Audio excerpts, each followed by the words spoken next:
안녕하세요, 줄리베어입니다. 지난 라디오 방송 형식으로 영상을 제작했었는데 아직까지 이 방식에 대해 불편함을 느끼신 분들이 없어서 오늘 영상도 라디오 형식으로 진행하려고 합니다. 오늘의 이야기는 보잉의 명예회복을 위한 투쟁, 사고 이후의 변화와 도전이라는 주제로 청취자 여러분과 만나 뵙겠습니다. 보잉은 한때 미국 제조업의 자부심이었지만 최근 몇 년간 여러 사고와 문제로 큰 위기를 겪고 있습니다. 오늘은 이 항공사에서 벌어진 일들을 돌아보며 그들이 어떤 실수를 했고 또 어떻게 이를 극복하려고 노력하고 있는지 알아보려고 합니다. 우리와 함께 보잉의 과거, 현재, 그리고 미래에 대해 이야기해 볼까요? 보잉은 한때 미국 제조업의 자부심이었고 승객들이 선호하는 항공기 제조업체였습니다. 그땐 사람들이 보잉이 아니면 안 간다고 말하던 시절이 있었습니다. 그러나 인도네시아와 여러 나라에서 발생한 737 맥스 추락 사고, 2018년과 2019년의 두 차례 큰 사고로 인해 346명이 목숨을 잃었고, 이는 보잉과 그들의 새로운 기종 737 맥스를 논란의 중심에 서게 만들었습니다. 이후 몇 년 동안 보잉은 수십억 달러의 벌금과 합의금을 지불하며 막대한 인력과 재정을 들여 공공과 고객의 신뢰를 회복하려고 노력했지만 상황은 기대와 달리 전개되었습니다. 737 맥스뿐만 아니라 다양한 보잉 기종에서 계속해서 사고가 발생했기 때문입니다. 2024년 초 1월 5일 미국 알래스카 항공의 보잉 737 맥스 9형 항공기가 이륙한 지 얼마 되지 않아 비상탈출구 덮개가 기체에서 분리되며 기내 압력 저하가 발생했습니다. 조사 결과 덮개를 고정해야 하는 4개의 볼트가 누락된 것으로 밝혀졌습니다. 이 항공기가 알래스카 항공에 인도된 지 겨우 2달밖에 지나지 않았다는 점에서 거의 새 항공기임에도 불구하고 이러한 큰 안전 문제가 있다는 것이 놀라운 일이었습니다. 이로 인해 보잉 비행기의 문이 하늘에서 떨어질 수 있다는 이야기가 퍼지며 이는 즉시 미국과 국제사회에서 다시 한번 여론을 촉발시켰습니다. 보잉 항공기를 타는 것이 안전한가? 라는 질문이 제기되었고 2024년 4월부터 미국 의회는 보잉에 대한 일련의 청문회를 시작했습니다. 이 청문회에서 증언한 여러 내부 고발자들이 공개한 증거와 문서들은 보잉 내부의 심각한 안전 문제를 보여주었습니다. 제조 안전에서부터 회사의 주력 문화, 내부 고발자에 대한 억압적 관리 방식, 그리고 2명의 내부 고발자의 갑작스러운 사망에 이르기까지 다양한 문제가 드러났습니다. 보잉은 2억 5천만 달러의 벌금을 지불하고 향후 3년 동안 안전 준수와 피해자 가족에 대한 보상을 위해 4억 5,500만 달러를 투자하기로 약속했습니다. 하지만 이러한 벌금은 보잉기 형사범죄 혐의를 피하는 데 도움을 주었으며 이는 여전히 누구도 이 일로 인해 감옥에 가지 않았다는 것을 의미합니다. 이번 라디오 방송에서는 일련의 청문회와 법적 문서를 통해 보잉의 심층적인 문제들을 파헤쳐 보려고 합니다. 방송을 끝까지 청취하시면 우리가 몰랐던 보잉의 이야기를 더욱 깊이 이해할 수 있을 것입니다. 특히 1990년대 보잉과 맥도넬 더글러스의 합병 이후 항공산업의 과도한 금융화 문제와 보잉 CEO들의 보너스 인센티브 제도에 대해 살펴보겠습니다. 이 과정에서 우리는 안전 문제가 CEO 급여에 미치는 영향이 단 1.1%에 불과하다는 점과 다수의 사고에도 불구하고 CEO들이 여전히 수천만 달러의 보너스를 받고 떠났으며 형사 책임을 지지 않았다는 사실을 발견했습니다. 이 방송을 통해 보잉이 어떻게 현재의 위기로 스스로를 이끌어왔는지 그 답을 찾아보겠습니다. 먼저 우리는 보잉 737 맥스, 즉 모든 비극의 출발점으로 여겨졌던 기종에 대해 집중해 보겠습니다. 2017년 5월 보잉은 첫 737 맥스 항공기를 인도했습니다. 이 해는 보잉의 상징적인 기종인 737이 첫 비행을 한 지 50주년이 되는 해이기도 했습니다. 보잉은 새로운 737 맥스 시리즈가 737의 명성을 이어받아 더 큰 시장을 차지할 것이라 기대했습니다. 그러나 이 시리즈는 보잉이 많은 비판을 받게 되는 시작점이 되었습니다. 이전까지 보잉은 737 시리즈에서 큰 성공을 거두었습니다. 미국의 경제 매체인 CNBC에 따르면 보잉 737 시리즈는 이미 10,000대 이상이 제조되었으며 약 300억 명이 탑승했습니다. 평균적으로 1.5초마다 한 대에 보잉 737이 이륙하거나 착륙하고 있었습니다. 이러한 성공으로 인해 보잉은 지나치게 자신감에 차 있었고 그 결과 혁신에서 점점 뒤처지기 시작했습니다. 특히 주요 경쟁자인 에어버스가 새로운 기종을 출시하려고 할 때조차 이를 크게 신경 쓰지 않았습니다. 뉴욕타임스의 보도에 따르면 당시 보잉 상용 항공기 부문 CEO인 제임스 알바우지는 직원들에게 에어버스의 새로운 항공기가 예산을 초과할 가능성이 크고 항공사들이 원하지 않는 기종이 될 것이라고 말했습니다. 그는 보잉이 몇 년 더 기다린 후에 새 기종을 처음부터 개발해도 충분하다고 생각했습니다. 그러나 보잉의 자만심은 2010년에 에어버스에 의해 깨졌습니다. 2010년 10월 1일 에어버스는 A320을 기반으로 한 새로운 기종인 A320 니오를 개발했다고 발표했습니다. 여기서 니오는 뉴 엔진 옵션의 약자입니다. 이 새로운 기종은 더 크고 더 효율적인 새로운 엔진을 사용하여 연료 소비와 운영 비용을 크게 줄일 수 있었으며 2016년 서비스에 들어갈 예정이었습니다. 보잉 경영진이 예상했던 것과는 달리 에어버스의 새로운 기종은 큰 인기를 끌었고 보잉의 가장 충성도 높은 고객인 아메리칸 에어라인스조차도 처음으로 에어버스 항공기를 주문하기로 결정했습니다. 첫 주문에서만 수백 대를 계약했으며 이는 에어버스가 보잉의 미국 본토 시장 점유율을 잠식하기 시작했음을 의미했습니다. 몇십 년에 걸친 시장 경쟁을 통해 에어버스와 보잉은 거의 독점적인 이중체제를 형성했습니다. 그러나 2010년대 초 에어버스는 몇 년 동안 보잉을 시장에서 능가하며 50% 이상의 시장 점유율을 차지하게 되었습니다. 보잉은 결국 급해졌습니다. 새 항공기를 처음부터 설계하고 승인하는 데만 거의 10년이 걸리기 때문에 에어버스 320 니오에 대응하기에는 시간이 부족했습니다. 그래서 보잉은 기존 737 기종을 개조하기로 결정했습니다. 그리고 이 긴급한 개조 작업에 대해 보잉은 지름길을 택하기로 했습니다. 아까 언급했듯이 에어버스 320 니오가 더 효율적인 이유는 그 엔진이 더 크기 때문입니다. 보잉도 에어버스 330 니오와 경쟁하려면 LEAP-1B와 같은 대형 엔진을 교체해야 했습니다. 이렇게 하면 기존 737 기종과 비슷한 형태를 유지하면서 엔진만 교체할 수 있었고 이는 많은 심사 단계를 생략할 수 있게 하여 설계부터 인도까지의 시간을 단축할 수 있었습니다. 그래서 프로젝트가 시작된 지 3개월 만에 보잉 737 맥스 계획이 탄생했고 6년 내에 737 맥스의 업그레이드를 완료할 계획이었습니다. 2016년 1월 보잉 737 맥스가 첫 비행을 했고 2017년 3월 미국 연방항공청 FAA에서 인증을 받았습니다. 2017년 5월 보잉은 첫 737 맥스를 말레이시아 바치 항공에 인도했습니다. 당시만 해도 보잉 737 맥스 시리즈는 매우 유망한 주문을 받고 있었는데 2018년 라이온에어 항공사고와 2019년 에티오피아 항공사고라는 두 번의 치명적인 사고가 발생하기 전까지는 그랬습니다.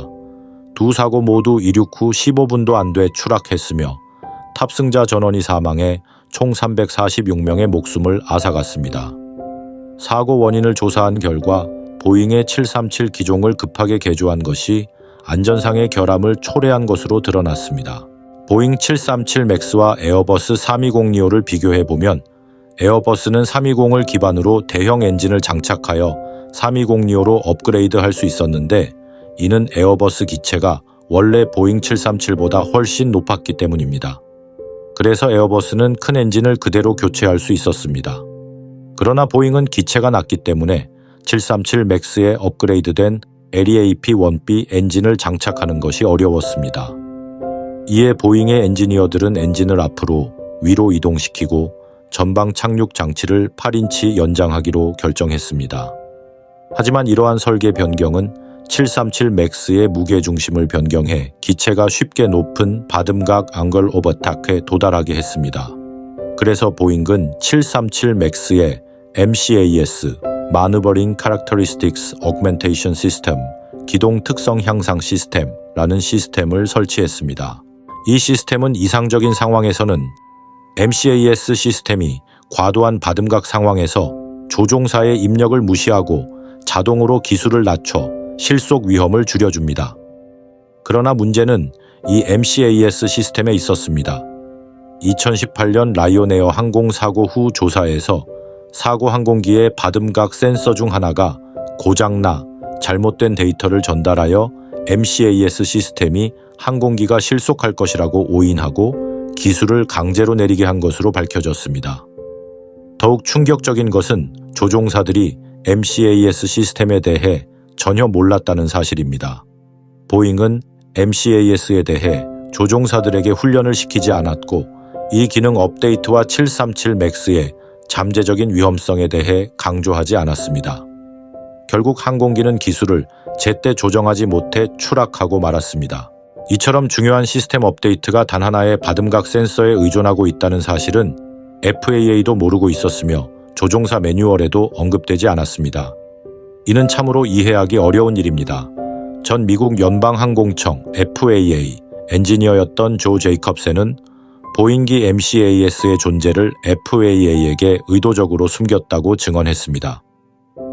그 이유는 새로운 기종이 기존 기종과 유사하다는 인상을 주어 인증과 조종사 훈련에 불필요한 영향을 미치지 않도록 하기 위함이었습니다. 이것이 보잉이 단 5년 만에 737 맥스를 설계, 생산, 테스트, 그리고 인도할 수 있었던 이유입니다. 두 번째 737 맥스 사고는 에티오피아 항공사고였습니다. 사고 발생 다음 날 중국 민항국 CAAC는 보잉 737 맥스A 항공기의 상업 운항과 새로운 항공기 도입을 중단하는 조치를 취했습니다. 다른 나라들도 이를 따라했습니다. 2021년 1월 미국 법무부는 보잉에 대한 형사소송을 제기했고 보잉과 연기 기소합의 Deferred Prosecution Agreement를 체결했습니다. 보잉은 25억 달러 이상의 벌금과 보상금을 지급하기로 합의했으며 요구된 대로 준수 및 개선 계획을 이행할 것을 약속했습니다. 보잉은 문제를 신속히 해결하고 737 맥스의 운항 재개를 추진하고자 했지만 항공기 재인증 과정은 2020년까지 미뤄졌습니다.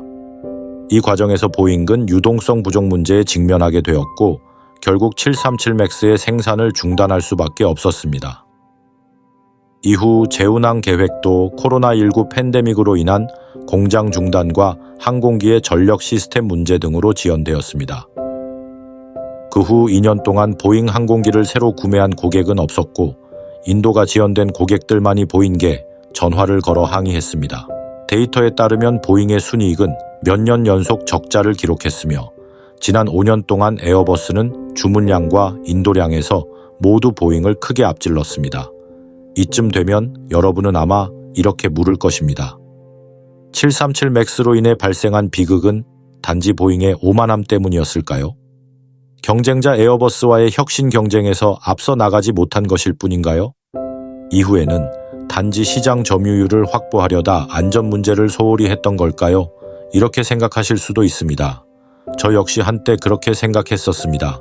하지만 올해 청문회와 여러 내부 고발자들의 증언을 통해 외부에서 볼 수 없었던 보잉의 더 깊은 문제들이 드러났습니다. 737 맥스는 단순히 비극의 시작점이 아니었습니다. 보잉의 현재 위기의 근원은 훨씬 더 오래전, 그리고 훨씬 더 깊숙한 곳에 뿌리를 두고 있었습니다. 그 문제는 기업 문화 속에 깊이 뿌리 내리고 있으며 그 문제는 더욱 심각하고 충격적이었습니다. 그래서 두 차례의 대형 사고 이후에도 보잉 항공기들은 계속해서 문제가 발생하고 있는 것입니다. 그래서 보잉에 무슨 일이 일어났을까요? Once it got dark, I went out with my flashlight in my backyard. And when it got closer, I found out it was the door. 이 문장은 포틀랜드 근처 세다르밀 마을의 한 주민의 뒷마당에 떨어진 항공기 문에 대한 이야기입니다. 이 문은 얼마 전 공중에서 떨어진 보잉 항공기의 비상탈출구 덮개였습니다. 한편 고공에서 177명의 승객들은 자신들이 무사히 착륙할 수 있기를 기도하고 있었습니다. 이 사건은 2024년 1월 5일 미국 알래스카 항공의 보잉 737 맥스9 항공기가 포틀랜드에서 캐나다 온타리오로 향하는 중에 발생했습니다. 이륙 직후 사용되지 않은 비상구를 막기 위한 덮개가 갑자기 떨어졌습니다. 다행히도 이 항공기는 무사히 회항했으며 사상자는 없었습니다. 하지만 이 사건은 다시 한번 보잉의 안전 문제를 대중의 주목을 받게 했습니다. 이 사건 이후 뉴스가 집중되면서 사람들은 올해 들어 보잉 항공기에서 계속해서 타이어가 떨어지고 날개에 균열이 생기고 방향타 페달이 고착되는 등의 문제가 발생하고 있음을 알게 되었습니다. 이러한 문제들은 미국 의회가 보잉의 제조와 생산에 대한 청문회를 열게 된 이유가 되었습니다. 이 시점에서 한 외부 공급업체가 주목을 받게 되었습니다. 그 회사는 스피릿 에어로 시스템입니다. 앞서 언급한 알래스카 항공 보잉 737 맥스9의 덮개, 탈락 사건의 주요 원인은 덮개를 고정해야 하는 4개의 볼트가 누락된 것이었습니다. 그래서 여론은 이 항공기의 기체 부분을 제조 및 조립한 스피릿 에어로 시스템스를 주목하게 되었습니다. 더 충격적인 것은 2024년 3월 미국 FAA가 보잉에 대한 조사를 통해 89개 제품 검토 항목 중 33개가 통과하지 못했고 총 97건의 잠재적 위반 사항이 발견되었다는 결과를 발표한 것입니다. 이 중 스피릿 에어로 시스템스가 담당한 13번의 제품 검사 중 7번이 불합격 판정을 받았고 불합격률은 50%를 넘었습니다. 그렇다면 이 공급업체는 어떤 배경을 가지고 있는 것일까요? 어떻게 이렇게 신뢰할 수 없을까요? 2005년 이전에는 스피릿 에어로 시스템스가 보잉 내부의 사업 부문 중 하나였습니다. 원래는 보잉이 위치한 캔자스주 위치타시의 자회사였던 것이죠. 그러나 보잉은 비용 절감과 이익 극대화를 위해 대규모 외주화와 분사를 진행했고 2005년 전후로 스피릿 에어로 시스템스를 분리해 독립회사로 만들었습니다. 이렇게 되면서 보잉의 수익성은 재무보고서상으로 개선되었지만 분사된 스피릿 에어로 시스템스는 자체적으로 압박을 견뎌야 했습니다.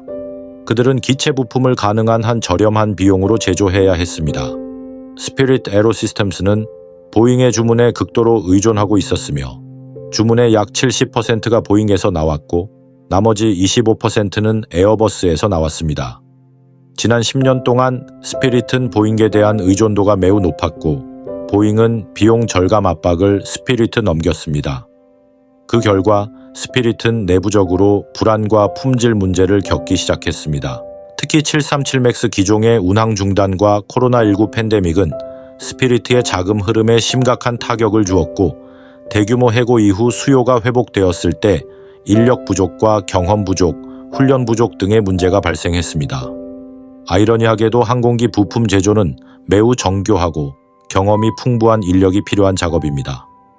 월스트리트 저널에 따르면 스피릿 공장에서 하루에 2대의 기체를 생산하는 속도로 계산해보면 한 달 동안 볼트와 너트, 리벳을 사용해 채워야 할 구멍의 수가 1000만 개에 달합니다.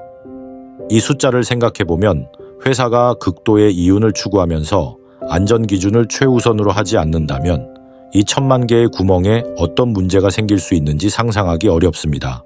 월스트리트 저널은 또한 스피릿 공장 노동자들이 비현실적인 TPI 목표를 달성하기 위해 문제를 지적하는 사람들을 제지하고 심지어 처벌까지 하게 되는 상황을 보고했습니다.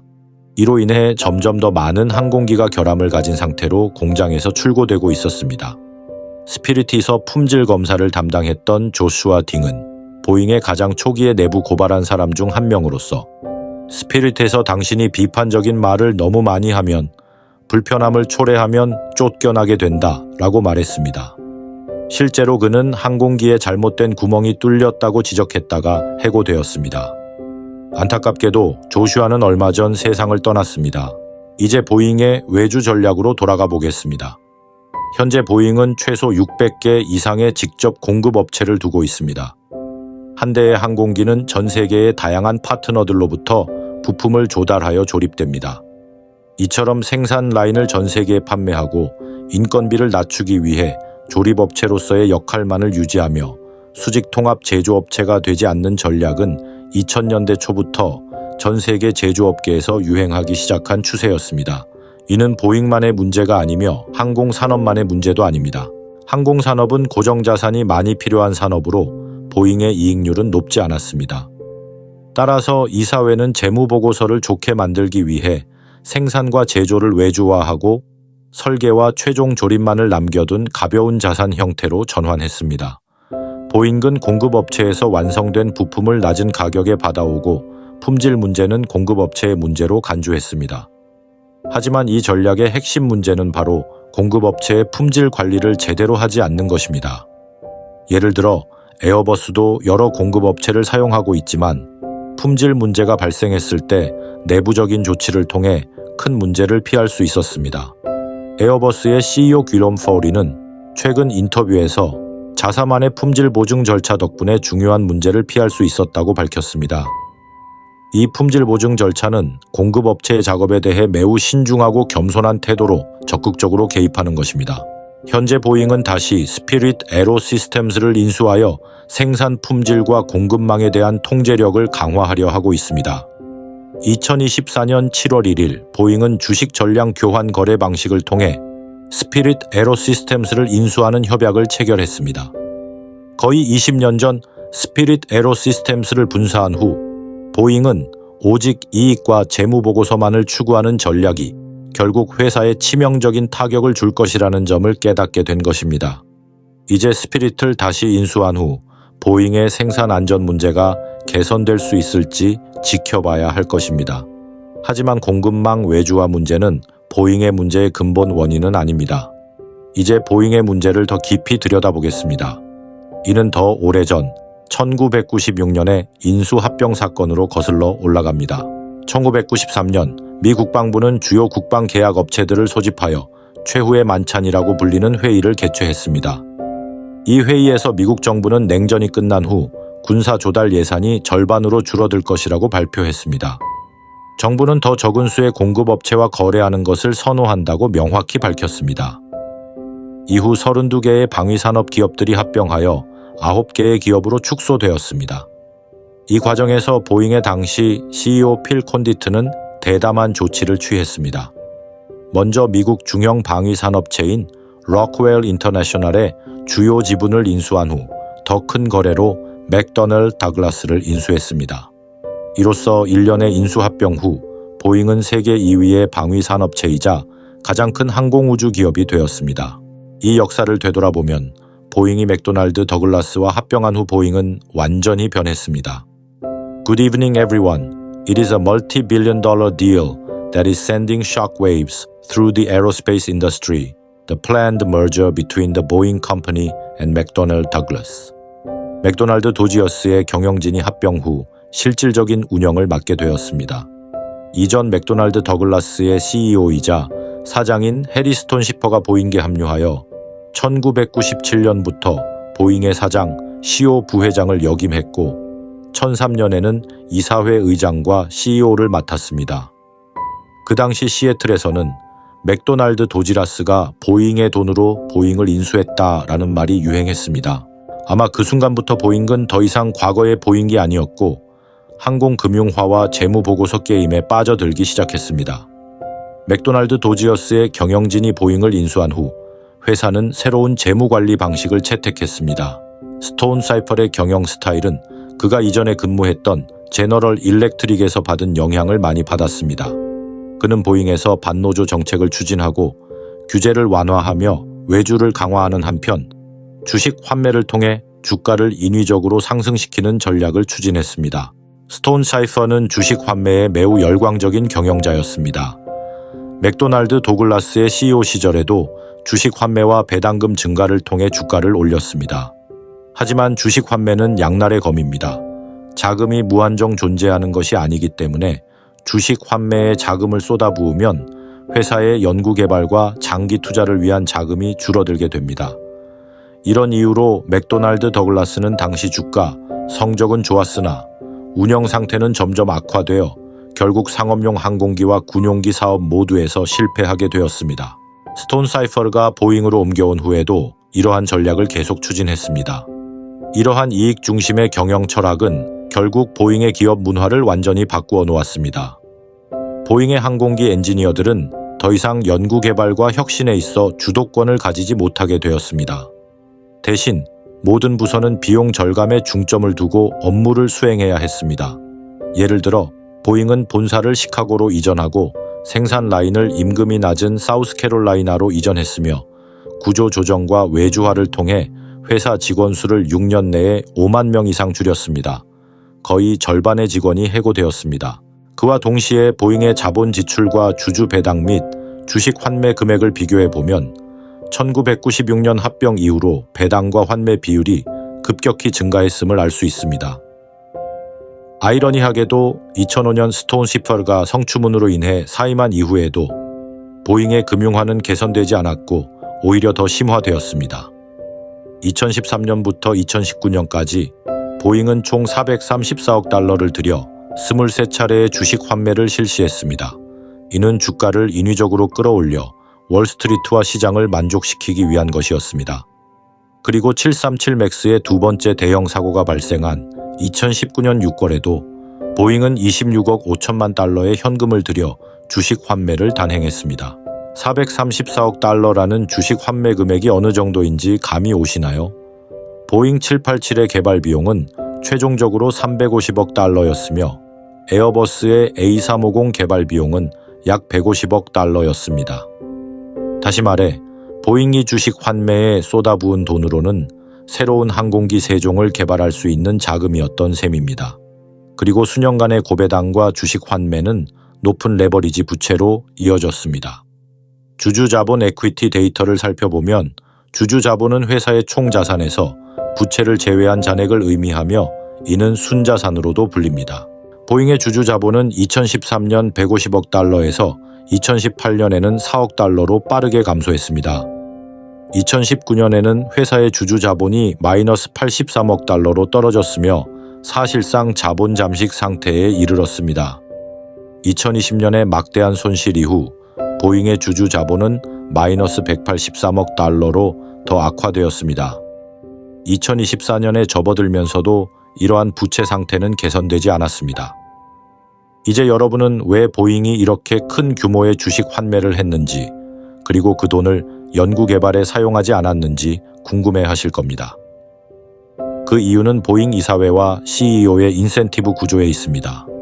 보잉의 CEO들은 은퇴하든 해고되든 퇴직금과 보너스를 잃지 않았습니다. 그 이유는 간단합니다. 그들의 보너스는 주가와 회사의 재무 성과와 직접적으로 연계되어 있기 때문입니다. 보잉 CEO의 급여 구성은 어떻게 되어 있을까요? 보잉이 공개한 2023년 프록시 스테이트먼트에 따르면 보잉 CEO의 기본 급여는 현금으로 지급되는 비율이 6%에 불과하며 연간 보너스 역시 현금으로 지급되며 이 비율은 11%를 차지합니다. 이 연간 보너스 내에서도 회사의 재무 성과가 차지하는 비율이 75%에 달합니다. 이 중에서도 가장 큰 비중을 차지하는 것은 회사의 자유 현금 흐름 FCFI입니다. FCF는 기업의 운영 활동에서 발생한 현금 흐름에서 자본 지출을 제외한 금액으로 일반적으로 회사의 재무 상태와 주주에게 가치를 창출할 수 있는 능력을 평가하는 데 사용되는 지표입니다. 비교해보면 운영 성과는 CEO의 연간 보너스에서 차지하는 비중이 25%에 불과합니다. 이 운영 성과에는 제품 안정성, 품질이 포함되며 이들의 비중은 운영 성과 내에서 40%를 차지합니다. 다시 말해 항공기 제조사인 보잉에서 제품 안전성이 CEO의 연간 보너스에 미치는 영향은 10%에 불과합니다. 동시에 안전성 요소가 보잉 CEO의 전체 수입에서 차지하는 비중은 1.1%에 불과하다는 뜻입니다.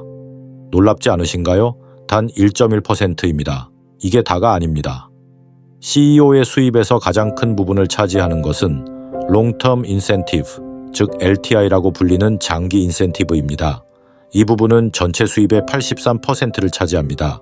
그렇다면 이 장기 인센티브란 무엇일까요? 이 부분은 주식 인센티브 형태로 지급됩니다.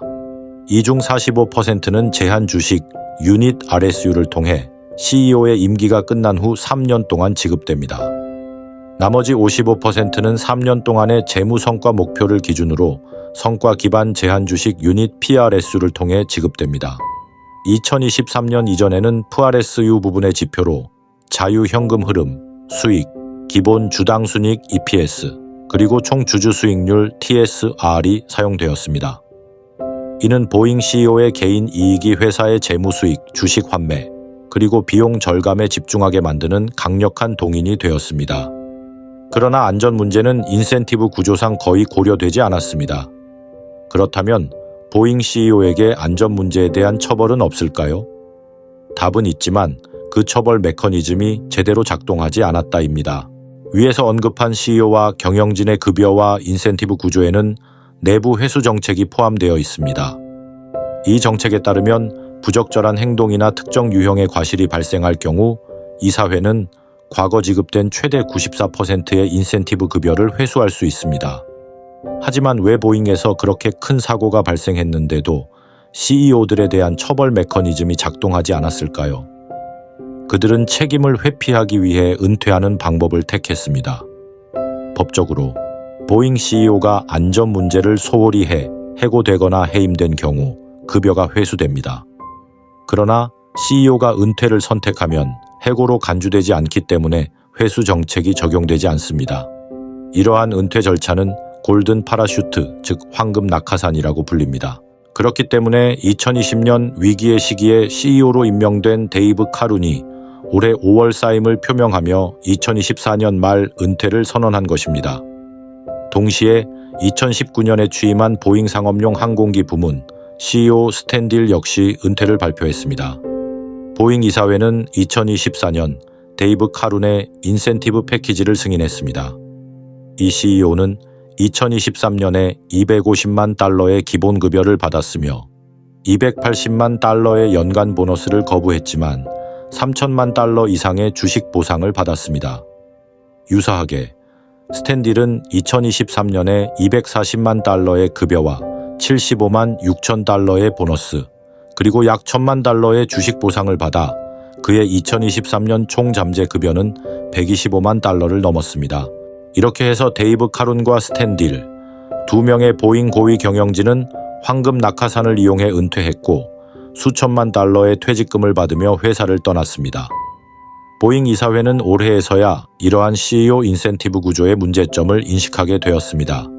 그래서 몇 가지 중요한 변화를 시도했습니다. 첫째, 이사회는 CEO의 장기 주식 인센티브 LTI가 지나치게 높았다는 점을 깨달았습니다. CEO의 수입 대부분이 주가에서 나온다면 그의 주인은 월스트리트의 곡선에만 쏠리게 될 것입니다. 하지만 항공기 제조사인 보잉의 CEO라면 그의 시선은 하늘을 향해야 하지 않을까요? 따라서 이사회는 2024년에 보잉 CEO의 장기 주식 인센티브 LTI를 이전의 83%에서 64.7%로 낮추기로 결정했습니다. 이는 기본 급여 비율이 12.4%로 상승하고 연간 보너스 비율이 22.8%로 증가함을 의미합니다. 동시에 이사회는 전체 인센티브 계획에서 품질과 안전 목표의 비중을 높였습니다. 구체적으로는 연간 보너스에서 운영 성과 지표의 25%를 품질과 안전 목표에 할당했습니다. 일부 진전이 있었지만 이는 여전히 CEO 급여에서 안전과 직접적으로 연계된 인센티브의 비중이 1.1%에서 5.7%로 상승한 것에 불과합니다. 여전히 매우 낮은 비율입니다. 이 새로운 CEO 급여 인센티브 정책이 보잉기 안전 문제에 다시 주목하게 만드는 계기가 될 수 있을까요? 이는 여전히 큰 물음표로 남아 있습니다. 하지만 올해 청문회에 나온 내부 고발자들의 증언에 따르면 오랫동안 보잉은 과도한 금융화에 시달려왔으며 이사회와 경영진이 이익을 우선시하면서 너무 오래 기업 문화를 훼손해왔습니다. 그 결과로 남겨진 후유증은 부패한 기업 문화, 안전 위험이 가득한 공장, 내부 고발자들에 대한 억압적 관리 방식, 그리고 연달아 사망한 내부 고발자들에 대한 의혹입니다. 전 보잉 직원이자 내부 고발자였던 62세 존 바넷이 금요일에 검시관이 자하의 총상으로 추정되는 부상으로 사망한 채 발견되었다. 그리고 737 맥스의 제조 결함을 스피릿 항공의 경영진이 무시했다고 주장한 보잉 내부 고발자가 갑자기 사망했다 라고 언론은 보도를 했습니다. 현재까지 2명의 보잉 내부 고발자가 사망했습니다. 여기서는 어떤 결론도 내리지 않겠지만 2명의 내부 고발자가 이렇게 수상하게 잇따라 사망한 것은 분명히 대중의 의혹을 불러일으켰습니다. 첫 번째 내부 고발자는 존 버넷으로 그는 이번 보잉 위기에서 가장 먼저 고발한 인물 중 하나였습니다. 올해 3월 존은 자살한 것으로 보도되었습니다. 존 버넷은 보잉에서 32년간 근무했으며 그는 일찍이 보잉 항공기의 제조 과정에서 발생하는 다양한 품질 문제와 안전 위험을 제기했습니다. 그러나 그의 경고는 보잉에 의해 오랫동안 무시되었고 그는 직장에서 따돌림을 당하고 억압받았습니다.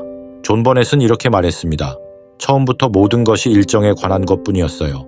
서둘러 끝내고 비행기를 출고하라거나 일정에 늦지 않도록 하라면서 여러분이 제기하는 문제들에 신경 쓸 시간이 없다고 했죠.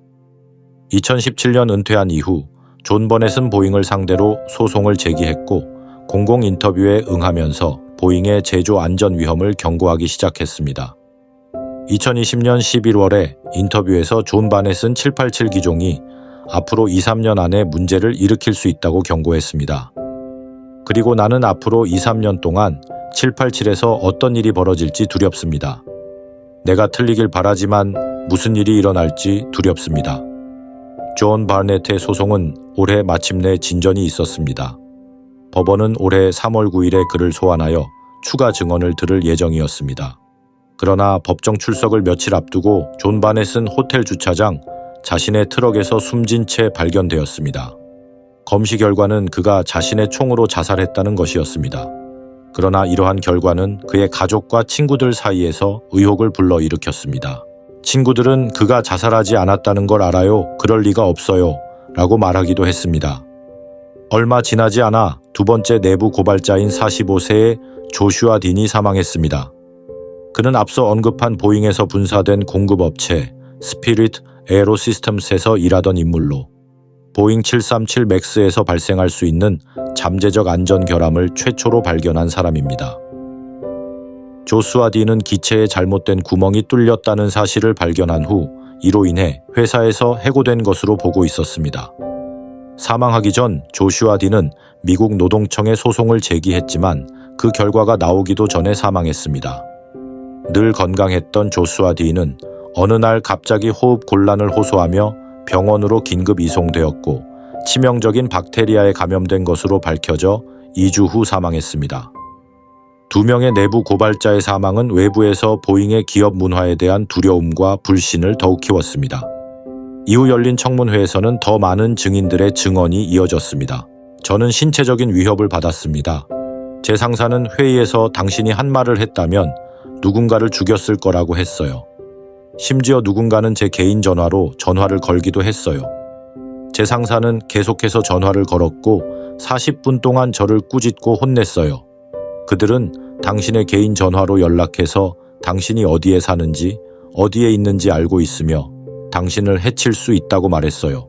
쌈 사라푸르는 보잉의 전 엔지니어로 청문회에서 내부 고발자들에 대한 보잉의 억압적 문화뿐만 아니라 보잉기 테스트 데이터에서 조작을 행하고 잘못된 정보를 전달하며 항공기 제조 과정에서 매우 부적절한 절차들이 자행되고 있다고 직접적으로 지적했습니다. 올해 2024년 수차례의 청문회를 통해 우리는 더욱 충격적인 사실들을 알게 되었습니다. 보잉에서 그들을 평가한 결과 그 이후 검사된 29대의 비행기 데이터 중 98%에서 간격이 메워져야 했던 부분들이 메워지지 않았습니다. 또한 보잉 데이터에 따르면 데이터 검사를 통해 80%의 경우에 파편이 그 간격에 남아있는 것으로 나타났습니다. 아이러니하게도 보잉의 자체 보고서에 따르면 표준 절차를 따르지 않으면 항공기의 수명에 최대 80%의 영향을 미칠 수 있다고 지적하고 있습니다. 쌈 사라풀 같은 엄격한 엔지니어가 보기에는 35,000피트 상공을 비행하는 항공기에서 머리카락 한 올의 차이도 생명과 직결된다는 것입니다. 그러나 그가 문제를 제기한 결과 그는 787 프로젝트에서 제외되었습니다. 저는 무시당했고 지연을 일으키지 말라는 말을 들었으며 솔직히 입 다물라는 말까지 들었습니다. 사실 하드웨어 제조의 안전 문제 외에도 보잉 항공기의 소프트웨어 시스템에서도 많은 문제가 발생하고 있다고 폭로되었습니다. 우리는 비행관리 컴퓨터가 반복적으로 고장나는 것을 겪었고 수평 안정장치, 트림 모터 고장도 보았습니다. 이 중 일부는 이해가 안 될 수도 있지만 이들은 비행 관련 안전 시스템입니다. 이러한 내부 고발자들의 폭로와 관련해 보잉의 CEO인 데이브 카루는 마침내 청문회에 출석해 일련의 의혹에 대해 해명했습니다. 하지만 청문회는 마치 희극과 같았습니다. 그는 미국 의원들로부터 여러 비판을 받았고 회사 운영에 관한 데이터에 대해서는 제대로 답변하지 못했습니다. 데이브 카룬 보잉 CEO는 청문회에서 여러 질문을 받았지만 대부분의 질문에 명확한 답변을 하지 못했습니다. 예를 들어 상원 의원이 특정 수치에 대해 묻자 그는 이렇게 답했습니다. 저는 그에 대한 총계를 가지고 있지 않지만 기회가 되면 제공하겠습니다, 상원 의원님. 그 수치가 당장 떠오르진 않지만 그런 일이 있다는 것은 알고 있습니다. 상원 의원이 다시 그렇다면 CEO로서 이에 대한 답을 가지고 있지 않다는 것인가요? 라고 묻자 데이브는 대답을 피했습니다. 그럼에도 불구하고 데이브는 청문회에서 보잉기 제조 결함 문제를 매우 중시하고 있으며 결함이 있는 항공기가 보잉 공장을 떠나지 않도록 하겠다고 여러 차례 강조했습니다. 그는 이렇게 말했습니다. 우리는 절대로 MCAS를 다시 설계하지 않을 것이며 가치 사슬의 모든 단계에서 그런 상황이 다시는 발생하지 않도록 극적인 조치를 취했습니다. 비행 중에 그 문이 절대로 비행기를 떠나지 않도록 했고 이번 사고를 유발한 특정 상황이 다시는 발생하지 않도록 즉각적인 조치를 취했습니다. 라고 말했습니다. 하지만 데이브는 올해 말 은퇴할 예정입니다. 그의 약속이 과연 지켜질까요? 사실 보잉은 여러 차례 약속을 해왔지만 대부분 성과를 거두지 못했습니다. 한 의원은 이렇게 비판했습니다. 그로 인해 보잉은 안전관행과 문화를 개혁하겠다고 약속했지만 그 약속은 결국 공허한 것으로 판명되었습니다. 라고 비판했습니다. 그렇다면 왜 이러한 조사와 개선 조치가 효과를 발휘하지 못했을까요? 우선 보잉의 태도가 불량했으며 고의적으로 문제를 은폐하려는 행동이 있었습니다.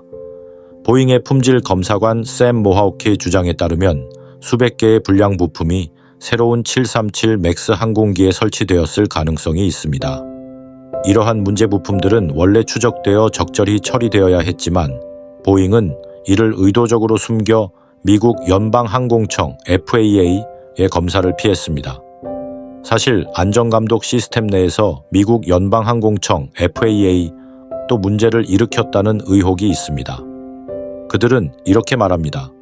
바로 지난달 FAA는 배선이 마모되어 맥스 항공기에서 비정상적인 롤링이 발생했다고 보고했습니다. 보잉과 FAA는 이러한 제조 결함을 2년 넘게 알고 있었지만 이 잠재적으로 치명적인 상태에 대해 대중에게 알리지 않았습니다. 보잉은 FAA에게 무엇을 할지, 무엇을 수용할지 지시하며 이는 변화가 필요합니다.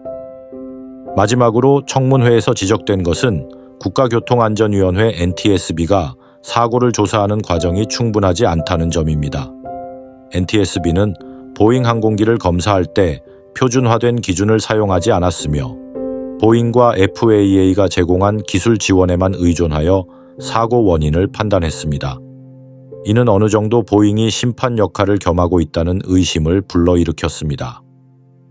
감독기관으로서 NTSB와 FAA가 보잉에 의존하는 이런 조사 방식은 자연스럽게 맹점을 가지게 됩니다. 예를 들어 MCAS 시스템은 2018년과 2019년의 두 차례 사고 이후 잘 알려진 문제점이 되었지만 그 이후에도 기체 경고 시스템, 알러팅 시스템도 기준에 미달한다는 사실이 드러났습니다. 기존 기준 때문에 1996년 이후 보잉 항공기 추락 사고로 8번의 참사가 발생했고 885명이 목숨을 잃었습니다. 그러나 보잉은 이러한 문제들이 발견되지 않는 한 자발적으로 공지하거나 해결하지 않을 것입니다.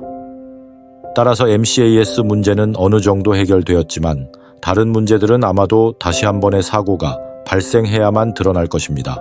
2022년 기준으로 전 세계 민항기 중 약 47%가 보잉계에서 제조한 것입니다.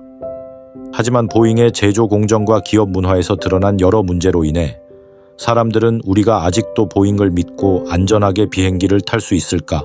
라는 질문을 던지게 되었습니다. 이번 라디오 영상에서 저는 공공의 시선으로 보잉을 비판했습니다. 하지만 마지막으로 보잉의 입장에서 몇 가지 말을 하고자 합니다. 사실 항공사고는 다양한 요인이 얽혀 발생합니다. 보잉도 이 문제의 한 요소에 불과합니다. 그래서 항공사고가 발생하면 원인을 찾는 데 오랜 시간이 걸리는 것입니다. 데이터에 따르면 모든 대형 항공사고 중 80%는 인간의 실수로 인해 발생합니다. 항공사의 조종사 교육, 공항의 조정, 항공기의 유지 보수 등도 비행 안전을 결정짓는 중요한 요소들입니다. 따라서 우리는 보잉의 안전 문제를 비판하면서도 보잉 항공기에서 문제가 발생할 때마다 모든 책임을 보잉에게 돌리지 말아야 합니다. 따라서 우리는 보잉의 안전 문제를 비판하되 보잉 항공기에서 문제가 발생할 때마다 모든 책임을 보잉에게만 돌리는 것은 신중해야 합니다. 동시에 지난 몇 년간 대외 환경은 보잉에 큰 압박을 주었습니다. 특히 코로나19 팬데믹 동안 항공 여행이 급감하면서 많은 항공사 고위 관계자들은 승객 수가 이전 수준으로 회복되기까지 몇 년이 걸릴 것이라고 예측했습니다. 그래서 보잉은 대규모 구조 조정을 단행했고 1만 9천 명의 직원, 그 중에는 수십 년의 경험을 가진 숙련된 제조 및 엔지니어링 인력도 포함되었습니다. 팬데믹 이후 항공산업은 여전히 코로나19로 인한 혼란에서 벗어나기 위해 노력하고 있습니다. 하지만 이러한 모든 이유들이 보잉의 안전 문제를 정당화할 수는 없습니다. 청문회에서 의원들은 보잉에 대한 조사가 보잉의 실패를 바라는 것이 아니라 그들의 행동과 관행이 개선되기를 기대하는 것이라고 강조하며 이렇게 말했습니다. 보잉은 제공하는 일자리, 지원하는 지역 경제, 미국의 여행객, 그리고 미군을 위해 성공할 필요가 있습니다. 그리고 내부 고발자들조차도 그들이 보잉 내부 문제를 지적하고 공개하는 이유는 보잉이 변화를 이루길 바라는 것이라고 말합니다. 내가 바라는 것은 보잉이 변화를 이루고 공장에서 제대로 된 일을 하며 안전한 항공기를 만드는 것입니다. 그들이 원하는 것은 단지 공공의 안전을 지키는 것뿐입니다. 보잉에 대한 비판은 미국 내부에만 국한되지 않습니다. 전 세계 항공업계 전문가들 또한 보잉에 대해 일정한 감정을 가지고 있습니다. 예를 들어 보잉 737의 등장은 에어버스가 A320을 설계하게 된 계기가 되었습니다. 보잉은 한때 하드웨어 엔지니어들이 가장 선망하는 회사였고 그들의 문화는 엔지니어링 엑셀런스를 상징했습니다. 이는 한때 미국 제조업의 신화이자 자랑이었습니다. 하지만 현재 보잉은 자본의 압박에 의해 위험한 갈림길에 서 있습니다. 보잉은 항공산업뿐만 아니라 우주산업에서도 도전에 직면해 있습니다. 2014년 보잉과 스페이스X는 나사로부터 유인 우주선 프로젝트 계약을 체결했습니다. 하지만 스페이스X가 연이어 우주 발사에 성공하고 헤드라인을 장식하는 동안 보잉의 스타린러는 여러 기술 문제를 겪으며 발사 일정이 계속 지연되었습니다. 결국 2022년에서야 테스트에 성공했으며 이는 스페이스X보다 4년이나 늦은 결과였습니다. 마침내 2024년 보잉의 스타린러는 나사의 첫 유인 우주 임무를 맡아 2명의 나사 우주 비행사인 수니타 윌리엄스와 버리 윌모어를 국제우주정거장으로 보냈습니다. 그러나 원래 8일 동안만 머물 예정이었던 두 우주 비행사는 스타라이너의 추진기 결함과 헬륨 가스 누출 문제로 인해 귀환 일정이 계속 지연되었습니다. 이 문서를 작성하는 시점까지 두 우주 비행사는 여전히 귀환하지 못하고 있으며 이미 50일 이상 우주에 머물고 있습니다. 이는 보잉에게 또 다른 큰 타격이 될 것입니다. 보잉이 나사로부터 받은 계약 금액은 스페이스X보다 16억 달러 더 많았지만 현재 보잉은 스페이스X에 크게 뒤처져 있습니다. 자, 오늘 라디오 영상은 여기까지 하겠습니다. 지금까지 청취해주신 여러분들께 감사를 드립니다.